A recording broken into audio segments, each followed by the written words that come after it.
So welcome to episode 2 of The Messy Middle, and I'm Marilyn McKenna. Audrey Slade, my fantastic partner. And I mean, I think we're pretty much going to start every podcast where like you're trying really hard not to laugh because whatever it was we just said before we went on. It's important to establish a theme. And I'm the one that's always just barely gripping onto reality. Whether we're talking about, you know, your family and you're describing your relative addictions and all that kind of stuff, or just whatever it is that we're talking about that isn't not suitable for podcast content. Indeed. Just know that we're really funny when there's other things. When the cameras aren't When the cameras rolling, off, we're hysterical. Hilarious. Yeah. So anyway, I'm Marilyn McKenna. I'm a writer, a blogger. I don't know why I'm telling you this. You already know this. Keep going. Oh, you look at me so adoringly. It's really cute. I'm a mother of 4. I've been married to my college sweetheart, Rob McKenna, for almost 30 years now this summer, which, as I said last time, is really remarkable because I'm only 29. It's incredible. Yeah, I know. I'm holding up really well, Good for you. So anyway, tell us a little about yourself, Audrey. Audrey Slade, mother to a mad scientist. No. You know what? You're married to a mad I'm married to that, but she might be. It definitely, the mad totally does describe that. Okay. And she does, and if you saw the things that she does in the kitchen, science experiments might actually qualify. There you go. No, I'm married to a mad scientist, daughter to a almost 13-year-old. Are you ever going to tell us what he does as a mad scientist? Because I know, but the listeners don't know. He's an oceanographer. Yeah. And he's the reason you moved here. He's the reason, it's his fault. It's his fault. The fact that you have to suffer through this stinking weather. This is all his fault. God. Yeah. So he's an oceanographer, and if you ask him what he does, he will tell you that he studies dirt and water.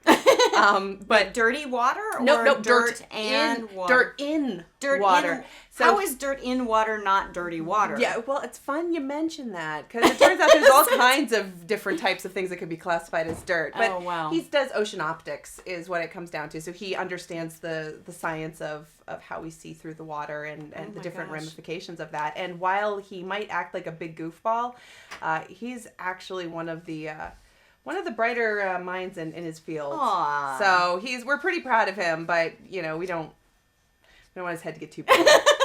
So it's fine. That's what families are for. Like, we keep each other grounded. Right. Because, obviously, my husband has had some success in his career as well. He's done some things, I've heard. Just a few. Yeah. And so, people, I'm not sure what people expect. Like, when we'd be out at a function and, the kids are there and, and we're all kind of gathered around, and people would come up to us and they'd say to the kids, like, oh, you must be so proud of your dad. So great. And they'd just kind of look at him like, he's just my dad. Yeah. Okay, so... No, he's really inspirational when he's lecturing me. Yeah, it's great. No, they're only impressed, like, if he can, if he brings home a new puppy or something. They're not, on a day-to-day basis, they don't really care what he does for his job. Yeah. So, but Homer's is cool. Yes. That's a very cool job. His business card actually says scientist. Is that what it's... Yeah. Yeah, it does. Just... Scientist. Okay. Scientist. So... Yeah, a little bit jealous. I also told him that I could go to, Vistaprint and make myself a business card that said something cool too. I can have something one that too. says like bikini model. Ooh. I hadn't even thought, I was going to say like rocket scientist or something, but like bikini model. Yeah, so then you can have people be like, oh. Because Pacific Northwest nice. Nobody's going to really want to be like, well, I don't want to see you in a bikini. No, we don't really. We don't need that. We don't really do that too much. No. All right, so we've already kind of established, we did our first podcast, and we kind of talked about the fact that, the messy middle is going to be kind of you and me palling around about kind of our weight loss experience, because we both lost 120 pounds and have kept it off for, as you pointed out, the total number of years that makes someone legal to drink. Yeah. So. Yeah, our weight loss could go out for a drink. I think it should. It really could go out for a drink. It just to celebrate. It is legal. Huzzah! Huzzah! Yeah. Go ahead. Card our weight loss. Who gets to carry the ID? I don't know. What does that ID look like? No, I don't want to see her. You know what? We don't need to. She can just stay somewhere else. Yeah, exactly. The 240 pounds can stay lost. That is a lot. Okay, so anyway, so that's the messy middle is about the fact that you and I, having both lost a considerable amount of weight, have come to realize that there is no really after in weight loss and changing life transformation, and that really the after is just the messy middle that just keeps kind of going on and on and on. God, it sounds so monotonous when we say it that way. Abandon all hope, ye who enter. Forever, like until they put you in the ground. This is the deal. This is it. But one of the things that has become really, really fundamental to both of our lives, that I kind of wanted to pick your brain about a little bit this time, is fitness. Yep. Right. And you've probably heard, about the what is it called, National Registry of people who used to be fat or something like that, right? I can't remember what it's called. We've got a club. We do. Have you joined? No. Okay, so I actually submitted. You can submit an application online, and I did just like a week ago. You have to have lost at least 30 pounds, and you have to have kept it off for at least 3 years. Oh my gosh! So you're way overqualified as usual. Oh well. Yeah. So my Mensa application might have gotten rejected, but ladies and gentlemen. I can join the former fat kids club. And they said it couldn't be done. No, that's so cool. I know, right? So anyway, so one of the on their homepage of the whatever it's called, this National Registry, are like maybe 6-7 kind of tips or kind of behaviors that you and I and everyone in all of our kindred spirits who have also lost a lot of weight and kept it off for a long time do just every day. And one of them is we exercise for 60 minutes. It's really specific. 60 minutes at least. Like I think it was probably 5 days a week. It was probably 5 or 6 days a week. Sure. And that's all they say is that most people do that. It doesn't actually give you a percentage. So at least half of the people who do it. So anyway, so fitness is a really important thing to both of us. So I just kind of wanted to find out from you, like at what point in your weight loss journey? I mean, first off, were you a jock as a kid? No, I am not exactly. I'm not coordinated. I was a band geek. That's what I was. Oh, there you go. I did eventually give basketball a shot, but that was only because I was tall, and the coach was like, "You're tall." Why does it people always assume if you're tall you can play basketball? Yeah, they were mistaken with me, and I was always told that I gave the most effort, but I was just god awful. Okay. I got a lot of participation trophies. Is that what you did? If by that it was pat on the back, I didn't get participation trophies. I just was given a lot of, gosh, you try awful hard, which is just really the nice way to being like, oh my God, you're terrible. Yeah. But then I did field hockey. But I specifically, when I did field hockey, I intentionally chose to be goalie for 2 main reasons. Number one, I had just gotten done my orthodontic work, and I knew that they had a mask, so I figured that was probably a good thing. And then the biggest reason, though, was because goalies didn't have to run during preseason and during practice. And that was your motivation. That was my motivation, that I could be on a team. Right. And not have to run. Yeah. I mean, it was the golden ticket for me. So I wasn't a jock at all. And then, of course, as I got heavier and heavier, it became just physically impossible to do anything. So at what point in your weight loss journey did you start exercising? When did that kind of come into play? It took a while for me. Me too. So I started my active weight loss in 2004 was when I really started to focus on my weight loss. And I really was only capable at the time of focusing on one thing at a time. And, honestly, I took the advice of you can't out exercise a bad diet. Yeah. So I focused on the food first. Yeah. My big turning point of when I actually turned jock was in 2009 when it was actually 2008 on December 31st. Yeah, tell what you did. Yeah, I already know this story, but it's fantastic. It was a drunken New Year's Eve resolution. I'm shocked. I know. I'm shocked. I don't even like alcohol. You never do that. I don't like beer. I don't know. So I was back home in Maine, and we were having this wonderful New Year's Eve bash, and myself and a couple of my friends were all sitting around talking about all of these lofty goals that we had for our New Year's resolution. Yeah. And of course, what's the first thing that people talk about? Oh, I'm going to get fit next year. I'm going to get fit. This is the year of me. This is it. It's all me. I'm going to eat well. Right. I'm going to take care of me. And then, little Z snap. And so we all talked about it, and we decided for some reason that we were going to run a 5K every month that it was available in that following year. Yeah. And, we're going to do it. And we were all excited. And so the next morning, I woke up feeling crisp as a daisy, actually, because while I might talk a big game, I'm pretty lame.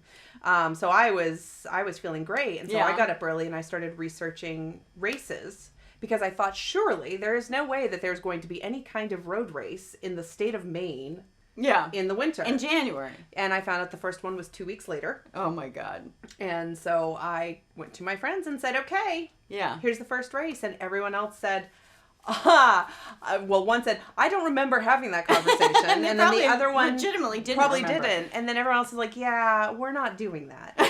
And sounded really good. It sounded on December great at the 31st. time. But, and for some reason, I just couldn't let that idea go. And so I decided, I'm going to do it. And it is, to date, the only New Year's resolution I have ever saw through. And I had an amazing support system with me. And my very first race that I ever did was those couple of weeks later in January, and I was woefully unprepared, both in gear. Had you been running? Mm-mm. Oh, not at all. No, I went in. How much weight had you lost at that point? I was probably still I'd say I was still probably 75 pounds overweight. Okay. I had gained some back, because again. Okay. Yeah. And no, probably at the start of it, I was probably 50 pounds overweight. I ended up probably 75 pounds overweight because... At the end of that year? My problem is that I made this terrible mistake that so many people do. They think, oh, I ran 3 miles. Right, so now I can eat... So now I can go eat a pizza. Right. Not a slice. An entire... A pizza. Oh, and beer. And absolutely. So that was where I started. But my endurance kept building. And so even though I was gaining some weight, I was starting to feel better physically. And that's when I started to be introduced to the endorphins and the mental health aspect of exercise, which I will argue is probably the most important part. Absolutely. Of it. And so I finished my New Year's resolution on, I think it was like December 27th. Just squeaked it in. Just squeaked it in right before the end. But there was and actually it is the only race I ever came in last. Because it turns out, crazy thing, if somebody's going to run a race in Maine on December 27th, so right after Christmas, but before New Year's resolutions have happened, people who are going to run in that magic little window. They're runners. Yeah. They're real runners. Right. And so that was a race that I ended up last. I had the ambulance behind me the whole time, and I was trying to figure out if they were taking bets. And I did have an opportunity, though, to win. I could have win. Okay, I had a chance to not come in last. But I met this woman along the course. Yeah. And she ended up crying in the middle of it. Oh. She had quit smoking the day before, and this was her first race because she decided this was going to be her year. Oh. And she just didn't know if she was going to make it. So you let her go in front of you? I made sure that she went ahead of me. Oh, and you're so nice. We sat there and hugged it out at the end, and it was awesome. It was the perfect end to my resolution. But I did gain weight, though. I gained weight that year. Yeah. But then I started to kind of learn that balance. Yeah. Yeah. God, that's so awesome. So what was the funniest of all the races? Was that the best? Now that I just told the story, was that the best story? That's the best you've got? That's the best. That's it. From that year, that was probably one of the most important to me. Yeah. The other one was, it turns out in July, I wasn't going to be able, there wasn't a race I could do. And so I was afraid my resolution was in jeopardy because I had to do at least one race a year. And so actually a handful of my friends got together who had never run a race before in their entire life, and we made up a 5K. Oh, seriously? We made our own t-shirts. My dad helped design the t-shirts, and I made little numbers. And that's awesome. How many people were there? It was, I think what it was number half a were dozen. You? I didn't even get number one in my own race. Isn't that terrible? I gave out all the other ones, and everyone's like, "It was your race." Usually, it's just the Kenyans who get single digits. I didn't that's get. Pretty awesome. So I was like 7. So good for me. Yeah. But and my husband actually walked the race. He's kind of anti-running, as you know, with me especially because of the damage. Yeah. But it was. I learned more about myself through exercise than I had through dieting and through anything else. And okay, so what'd you learn now that you opened that little door? Open that door up. I've learned more about myself and how I motivate myself and how I function. And I learned more about how I make my excuses. Oh, okay. Exercise was the way for me to start to understand my weaknesses in that it's amazing how many ailments you can feel like you have when you really don't want to run another single step, and it was starting to actually come to terms with my excuse patterns and making excuses for myself. So really, once I started to understand, excuses start to happen when I don't want to, or, circumstances happen when I don't want to do something. Right. It's crazy. So did this start happening like the year after all the races? Like, were you running just for pleasure at that point? Or were you feeling like you had to do it, like to maintain, to help you with your weight loss? Stubbornness was the first year. Well, I expected that from you. Yeah, it was just didn't want to break the resolution. Okay. I wanted to see something through. But I also wanted to see something through because it was the complete antithesis of anything that I had ever done. Like the year after, when you were all done. That was when I started to actually really enjoy running. Yeah. And that's when I started to understand my excuse pattern. Because then it was, I can't go. It's buggy. I don't want to breathe in a bug. That would be bad. Or, I really need to make sure I'm home for Alyssa. And it was starting to come to grips with how many excuses I was capable of making. Mm-hmm. And then once I gave way from that, where I was like, all right, it doesn't matter what my excuses are. If you're not going to run, walk. Yeah. Fine. If you're not going to, walk 2 miles, walk to the end of the driveway. Mm-hmm. And starting to learn how to negotiate with myself and starting to get past those barriers, because I think as well as I do, all you have to do is show up. Put on your clothes. Put on your work clothes, your workout clothes, and you will find yourself. Yeah. Well, I mean, what I've discovered about motivation is that, we always think of motivation as this external thing, right? Mm-hmm. Like this. I sort of picture it as a wave that kind of comes over you, that crashes over you, that changes you into this perfect version of yourself that always wants to work out and always wants to eat right. And of course that isn't how it works at all. But even though motivation really is an intrinsic thing, even those of us who have found, we love fitness, still, I have plenty of days where I don't want to do it. I don't want to do it. I could think of 1,000 other things I would rather do, including like probably cleaning the grout in the bathroom. Yep. I mean, almost anything sounds better than doing it. But what I've learned is that, if I just sort of go through the motions, like you were just saying, you just put on the clothes, lace up your shoes, and for me, I mean, it's usually cardio that gets it going for me, right? I can kind of go through the motions of a weightlifting thing and still not really feel it.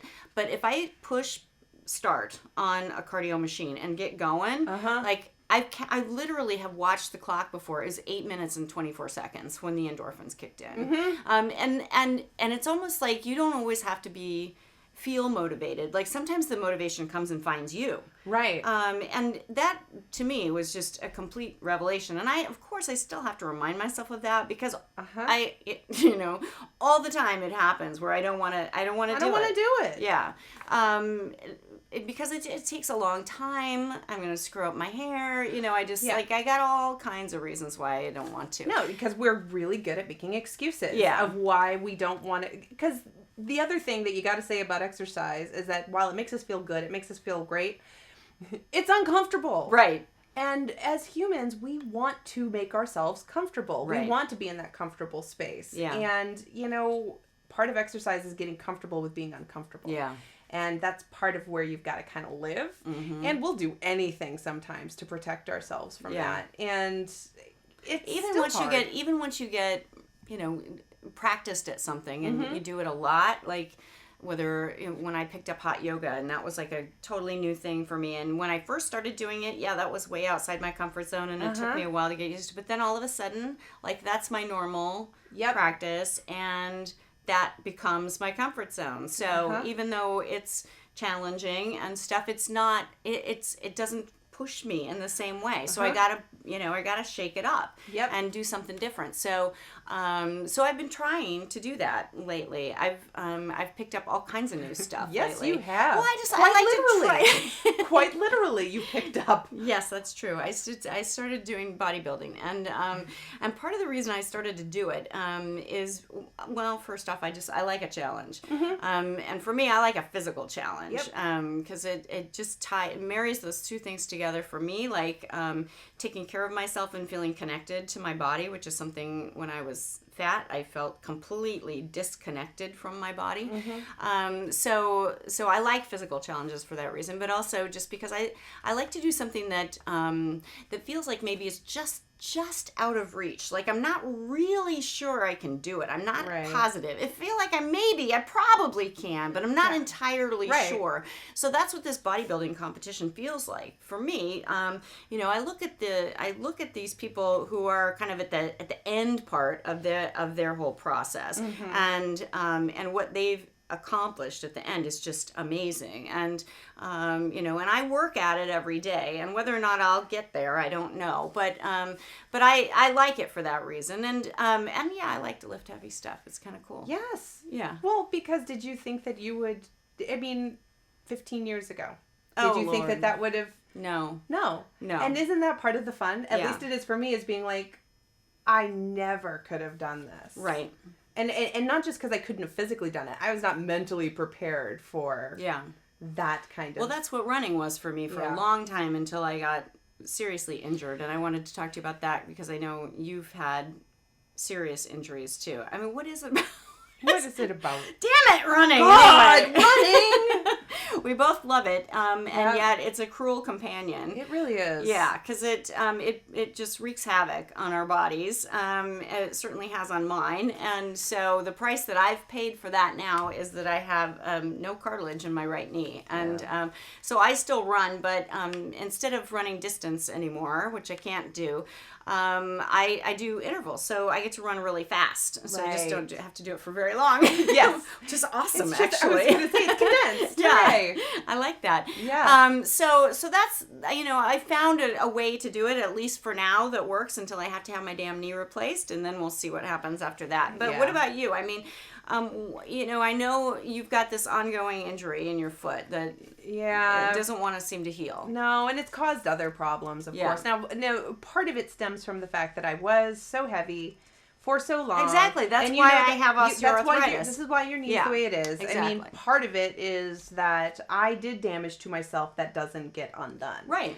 Everybody pays a price. Yeah, and it sucks. Yeah. I mean, there's just not an eloquent way to say it. It just sucks. Okay, it's just me. You don't have to be eloquent. It feels so unfair. Yeah. And, there's a book that I love that it's by John Bingham. It's called The Courage to Start. It is my go-to. Right. It's my go-to book. I am a penguin. Penguin is my spirit animal. That he talks about adult onset athleticism. And how he caught a case of adult onset athleticism. I love that. And it really just summed everything up for me. And I kind of, spent a lot of time at first wanting to push myself because I felt like I had to make up for so much time because I'd been so sedentary for so long. Yeah. And I had made so many excuses for myself for so long that I really felt like I need to go. And moderation is not something I do well. No, I don't do moderation. I don't do moderation, which means that when I decided to really start, again, I hadn't been running, and I decided to do a 5K every month for an entire year. Right. And unfortunately, I did all I thought I needed to do was put on some shoes and get running. And in theory, that's a great idea. But I overtrained. Yeah. I overtrained. I did not feed myself well, which can have a problem. I did not buy quality shoes. Oh. And it was just a disaster that compounded the injuries that I already had. Okay. And I ended up in a walking boot for 3 months last year because I was faced with, okay, we'll either try the walking boot for 3 months or we're going to need to do surgery for plantar fasciitis that was torn. And I also have a bone spur in the same foot. And since that time, because I continued to walk on and I didn't seek medical help and I continued to run. Yeah. Because I didn't want it to be another excuse. Again, I didn't want it to be another excuse. So I was like, well, no pain, no gain, no pain, no gain. Well, sometimes that is just not a true statement. Right. And when it comes to most things athletic, that isn't true. There's difference in soreness and pain. Well, there's a difference in soreness, discomfort and pain. But I mean, there's nobody more bullheaded than a runner. I get that. Yeah. And I just kept going, and so finally, I was flat out told. Yeah. This is not part of your future for a while. I made a promise to not run at all in 2015, and I didn't. And I didn't do it, and so I decided, well, I'm going to go run my very first race, and I shared it with my Team Fatties members, which is a group of runners and athletic people of all different sizes. I love that. They're my crew. That's my team Fatties. That's so great. So we decided to all run a half marathon together, and we split it up. Mm-hmm. And I really thought that, oh, well, gosh, I'm just going to start with 3 miles. I'll just do this. And the same old feelings started to come back because, if you've got a real injury, if you've got a really serious injury, sometimes it's not enough just to, say, oh, well, I'm just going to stop it for some arbitrary period of time. Right. The reality is that this is my reality now, which means that now I have to pivot. Yeah. And that's a really challenging place to pivot, and especially when you love something so much. Yeah. And it just feels unfair, and you kind of want to get down on yourself. And I have gotten down on myself pretty badly because, it's all that negative self-talk. Yeah. Why aren't you doing this? Well, if you were stronger, if you were this, if you were that. You know what? Here's the reality. There's a tendon. It's in my foot. It's torn. A mechanical thing, right? Yep. Yeah. And I can either be pissed off and continue to run on it because I don't like that reality. Yeah. Or I could find something else. Yeah. But the one thing I do know is that not exercising is not an option for me. Right. For my mental clarity. Yeah.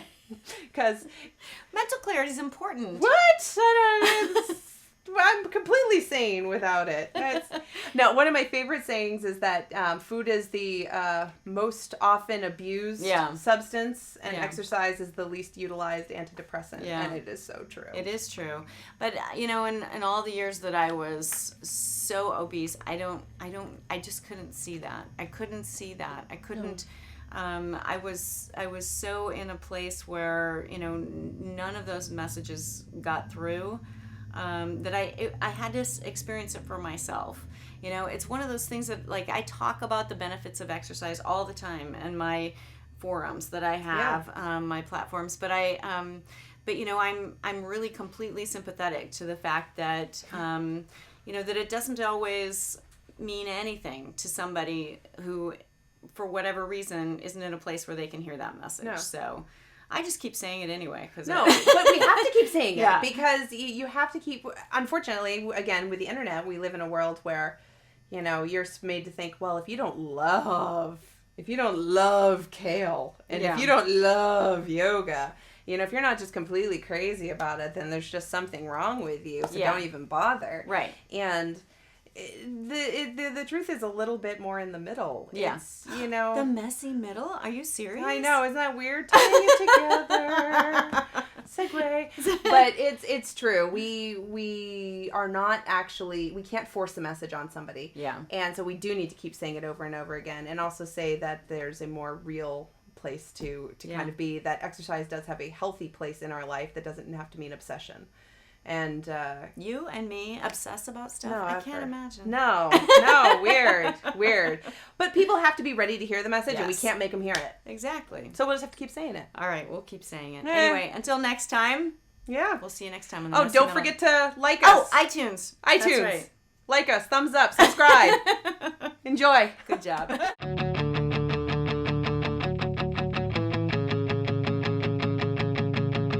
All right, here's the part where we act wacky and we tell you to subscribe. Oh, and there's a button that you have to click. Somewhere. I can't see it because I'm inside here, but you're looking at it, but so... The internets have magic, and you subscribe here.